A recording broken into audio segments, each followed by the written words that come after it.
क्या सोच रही है कि मेरा लाला तो 4 वर्ष का ही है, लेकिन अब वो क्या बन चुके थे? कृष्ण मथुरा के राजा।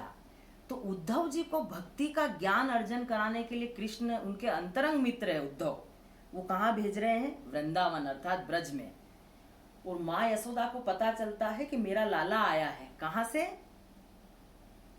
मथुरा से। लेकिन फिर गोपियां बोलती, नहीं माँ, लाला नहीं आया है, लाला के मित्र उद्धव जी आए हैं। ध्यान दीजिए, इतना डिटेल मैंने आपको बताया इसलिए कि ये चैप्टर की समरी यहाँ से मेन है। तो अब वो क्या करती, हाँकती कांपती कि वो ऐसा ही है बचपन वाली अवस्था में।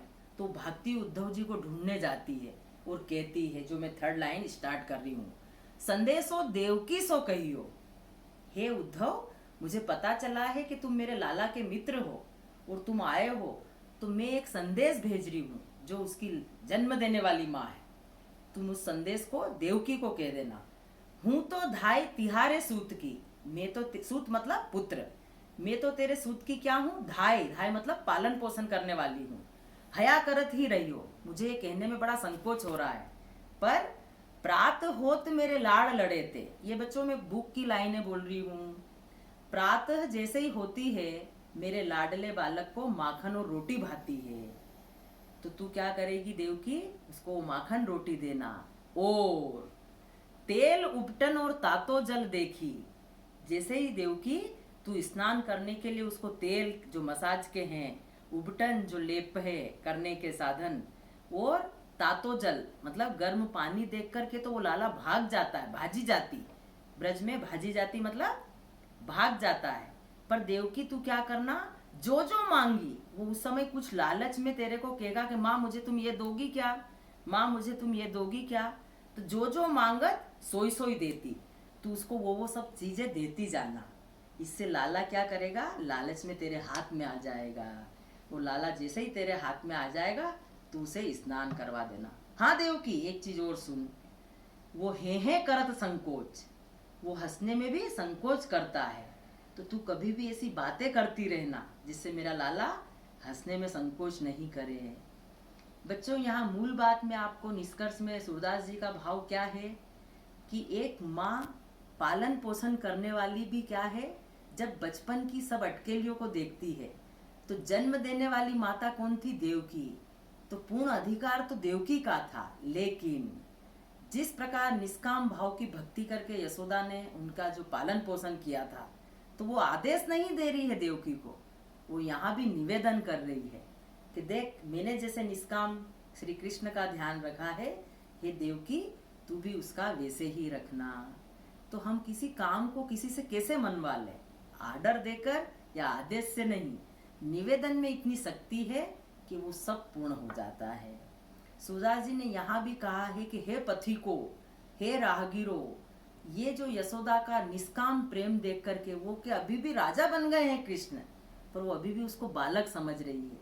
मतलब शिशु अवस्था की वो जो चेष्टाएं हैं, जो दिमाग में बैठी हुई उनकी स्मरण शक्तियां हैं, वो वैसी की वैसी रही है।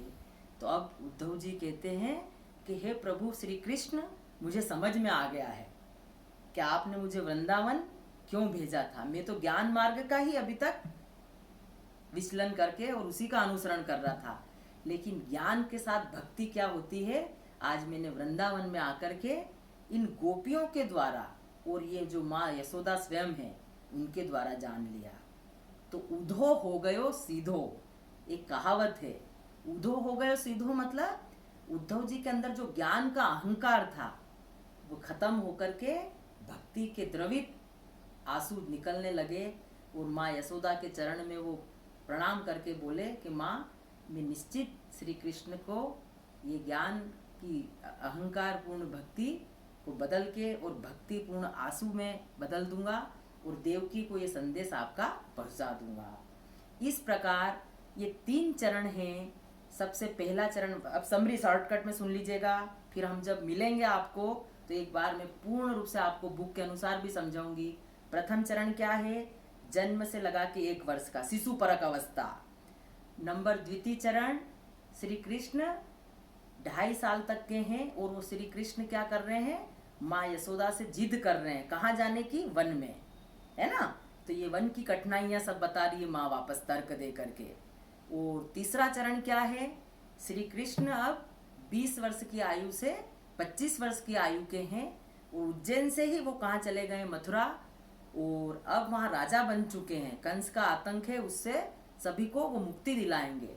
ऐसे में ही श्री कृष्ण यहाँ वृंदावन में उद्धव जी को भेज रहे हैं, और उद्धव जी के द्वारा माँ यशोदा किसको संदेश भेज रही है, देवकी को। और यहाँ पथिक शब्द जो आया है वो किसके लिए आया है, उद्धव जी के लिए आया है। तीनों के जब हम संदर्भ प्रसंग लिखेंगे, संदर्भ प्रसंग आते हैं ना आपको व्याख्याओं में 5-5 नंबर के, तो इसका संदर्भ क्या रहेगा, वात्सल्य सम्राट श्री सूरदास जी के द्वारा रचित यह सूर के बाल कृष्ण पाठ से लिया गया है। और इसमें वात्सल्य अर्थात माँ का बच्चे के प्रति निष्काम प्रेम है। ये तो आपका बच्चों तीनों में एक जैसा संदर्भ आएगा, प्रसंग तीनों में बदलेगा, जो मैं आपको बता ही चुकी हूँ। पहली अवस्था शिशु अवस्था है, द्वितीय वन में जाने की कठिनाई, और तृतीय संदेश किसके द्वारा है, माँ यशोदा के द्वारा देवकी को। तो ये तीनों के प्रसंग अलग अलग होंगे।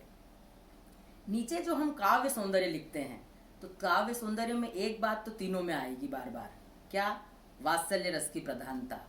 लेकिन द्वितीय में क्या रहेगा, मैंने बोली थी एक लाइन, तुमरो कमल वदन कुमले ही, मतलब कमल की तुलना किससे की गई है, मुख से। तो जब तुलना करते हैं तो वहां उपमा अलंकार होता है।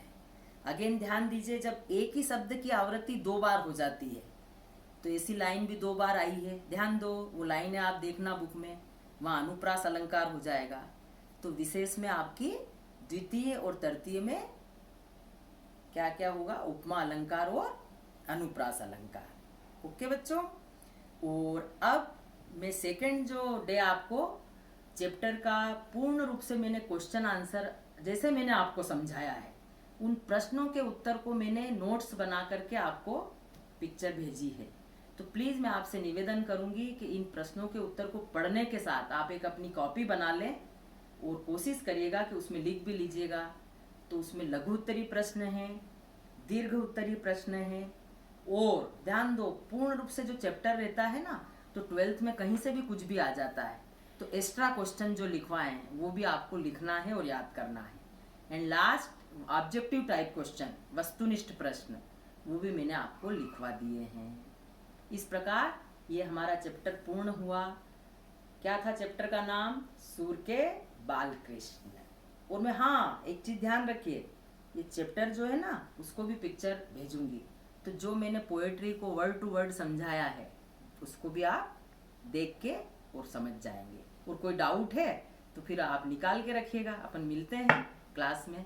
ओके, नमस्ते।